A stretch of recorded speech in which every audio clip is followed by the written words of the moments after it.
tell you, things are going pretty smoothly, both at airports as well as downtown right here at the Secretary of State facility. Of course, with Memorial Day approaching in just a few weeks, a lot of travelers are rushing to local DMVs to ensure they have everything they need. Of course, that is as long as they have the required documentation. They're in and out within 30 minutes. You see the long line behind me. We're told it's not as long as it's been in previous days. I did speak with a staff person here a little bit ago who said that they're seeing about 800 people arrive here today as opposed to 1,500 in previous days. That is for the updated identification, which showed up yesterday, but authorities do want to clear up some misconceptions. First, that your passport is still the supreme form of ID. A real ID is not needed to travel domestically if you have your passport. Also, a real ID is not needed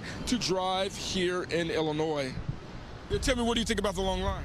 It's not bad. Yesterday it was wrapped around the block, it looked like, online, so it is what it is. What brought you down today? I mean, of course, I haven't gotten my passport yet, so I have to get my real ID. Apparently, you need your additional screening, though, even if you get your temporary today. Now to O'Hare, Karen Pride with the Department of Aviation telling me the first day of Real ID enforcement is going, quote, smoothly.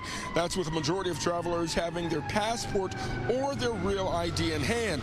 Folks that don't have the required Gold Star designation, a passport, or global entry should expect to be redirected to another line for additional screening. A short while ago, we spoke to frequent flyers about how they're maneuvering through the new protocols.